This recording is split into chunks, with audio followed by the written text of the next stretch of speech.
Hi everyone, Amy Rokas here with the Farm Ranch team of Century 21 Integra.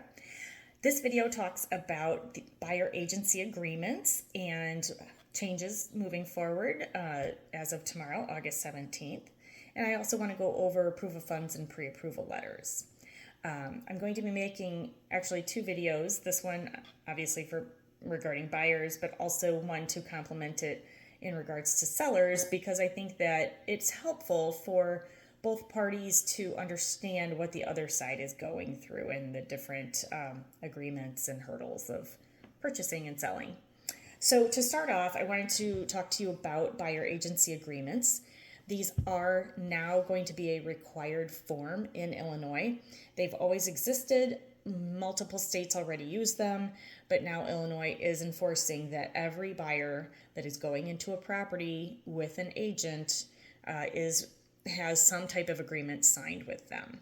So there's a few different levels that I'm going to go through. And first and foremost, if you are a buyer and you do not wish to be represented by an agent, we can certainly still show you the property, but then we would have you sign a no agency disclosure form. And it does outline on that form what an agent can and cannot do for you with the non-representation. And then there are two different buyer agency agreements. One is exclusive, the other is non-exclusive. And the non-exclusive, I would say, would be used more widely when a buyer is looking in, say, two different geographical areas and working with an agent, say, for example, that would be showing them properties to the north and working with another different agent that would be showing them properties to the south, or just different locations where one agent can't cover the whole territory that they're looking at. So that would be an example of a non-exclusive. The form that most agents will want you to sign, if not immediately, eventually, would be the exclusive buyer representation. And that, for the most part, is like the counterpart to when I take a listing. I'm asking that seller to work exclusively with me.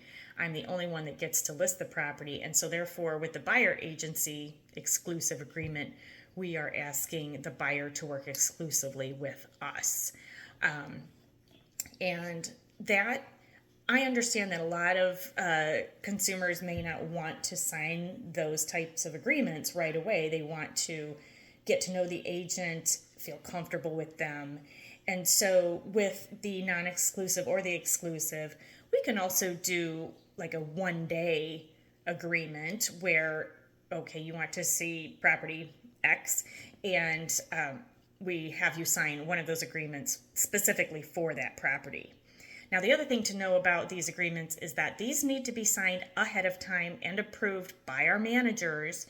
So it's not something that is easily like, hey, I want to go see this property. Well, let me see it today. I mean, that is possible. But the other thing that we would need along with that agency agreement is some type of proof of funds or pre-approval letter, which is my next brings me right into the next thing of what I wanted to talk to with regards to proof of funds or pre-approval. So proof of funds could be a letter from your current bank, it just letting us know, hey, you have liquid assets of up to, and you can disclose whatever amount you'd like. Obviously, if you're going to be seeing a property that's $500,000 list price, we need to have a letter that would state you have liquid assets up to $500,000. And or like similarly, if you care to share a statement from one of your investment funds showing a minimum of $500,000, that would be sufficient as well. When it comes to pre-approvals, this one is a good one, and I want to talk about this because I think people think that pre-approval is a pre-approval, and there's actually like 3 different levels of pre-approvals. And I'm going to use the pre-approval term kind of generically. There is a pre-qualification letter, and that is used quite a bit by like your online mortgage companies or lenders. It is typing in basically like what you make, and it's basically a letter saying it looks like, according to what you are telling us, that you could probably qualify for a loan. There is no credit pulled and there's no income verified. So that is a pre-qualification letter. The next step is a pre-approval letter, and that means that the applicant has turned in an application and they've turned in all the other documentation that the lender requires, such as bank statements, pay stubs, things of that nature, and that the lender has pulled credit and verified the income. That is a pre-approval letter. The even next higher step, which is rare but so nice to have, is a fully underwritten conditional approval from the lender. So that means that the buyer has submitted the application, provided all the paperwork with bank statements, pay check stubs, and the file has been underwritten, fully underwritten. It's a conditional approval. So that means the conditions would be the buyer finding a property, getting it under contract, and having it appraised, and the appraisal being approved by the underwriter. So the fully underwritten pre-approval letter is also called a fast track or a power bid, and it is what the lenders call the next closest thing to cash. So if I had two similar offers come in and somebody had a pre-approval versus a fully underwritten file, of course the fully underwritten file, that offer is going to get looked at closer because it's less risky. So I hope that clarifies things. I know there are some lenders that do the fully underwritten pre-approvals, and I would encourage all buyers to seek out those lenders and make sure that you have a fully underwritten file before you make offers. It will make your offer look that much stronger.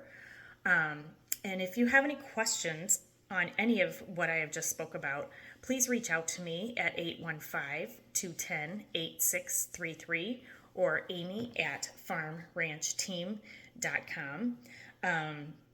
On my listings, I have several sellers that want to see those pre-approval or proof of funds prior to allowing showings so that we're not wasting anybody's time. So truly getting those letters first and foremost best step, because when you call an agent and ask for a showing, if you don't have an established relationship with them already, they will be asking for that documentation and then asking you to sign one of those buyer agency type of agreements. So I hope this helps clear some things up for what's coming moving forward.